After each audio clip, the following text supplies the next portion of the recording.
fiction by Dungeris Mana from the Pit. The good news was that I was not too late. The bad news was that she should have had her alarm installed by someone who was not from somewhere in the third world. Finally, as she entered the foyer, my revolver silently greeted her. Little did she know that this short-term angst had her long-term benefit at heart. How are you? What do you want? Ellux, I will not hurt you unless you leave me no alternative. While I knew I was dealing from a position of strength, there was no reason not to be polite about this. After all, I meant her no harm, quite the contrary. Lee, sit down. Oh, did you get in here? Our alarm system must have been designed by Beavis and Butthead. A pellet gun and a couple of bypass wires were all I needed. Whoever installed it should give you a refund. I got in so easily, you were still in the shower when I got to the foyer. As much as it would have fulfilled a fantasy of mine, I decided to wait for you here. I figured you would be traumatized enough. Whatever you want, take it and leave. I have a meeting, and then a plane to catch. Her contrived urgency meant nothing to me. Funny how even those with law degrees have so much trouble understanding the truly important or your safety and mine. I'm going to handcuff you to your chair. Oh, you know who I am? I've been a fan of yours for many years.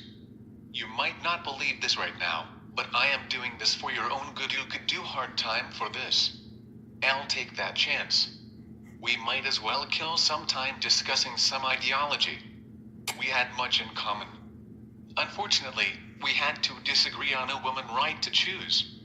Oh well, we had to do so. Our respective views were probably as innocuous as this unnecessarily sensitive issue would allow.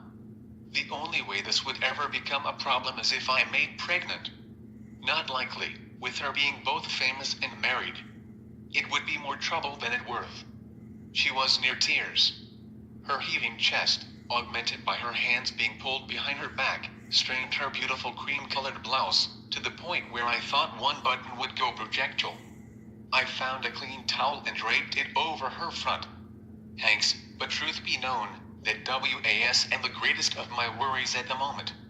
I'll bet you an autographed copy of your soon-to-be-published book that I looked at my watch, 15 minutes from now. That is the only thing about which you should have been ATALL worried. I'll get some tissues. The Alice Cooper look ISN working for you. Finally, when the time was right, I turned on the TV. She then saw the events of this horrible day unfold. She then realized that she had indeed benefited from what happened. Her cell phone rang. Must tell Ted you sorry about your breakfast meeting, and that you missed your flight to know my husband. Never had the pleasure of meeting him. But I'd give anything to have one of those high-pay, low-work, no-stress jobs in his office. But I would ask you to put in a word for me. It just WOULDN seemed right. After she did as I asked, I freed her and said, "My work here is done." Oh, by the way, I aimed the barrel at the ceiling and pulled the trigger. As she feared her roof caving in, a harmless 1-inch flame emerged.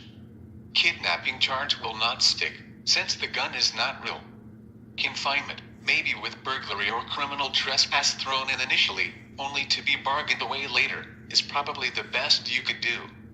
You should know that I was careful in not leaving any fingerprints. However, given the circumstances, I hope you will let this matter drop. And you just tell me? Right, and the probability of you believing me would have been what, about the same as that of you becoming a kindred spirit of Charles Rangel? Besides, no one who has reached your level of success has done so without the obstinacy of a mule team and the incredulity of El Prosecutor. No offense. One taken. And yes, you were right, about everything. As I turned to exit, she said, "Never imagined I would say this in such a circumstance. Thank you. Oh, charge. See you on TV, Barbara Olson." Then author note, Barbara Olson was on American Flight number 77 when it flew into the Pentagon on September 11, 2001.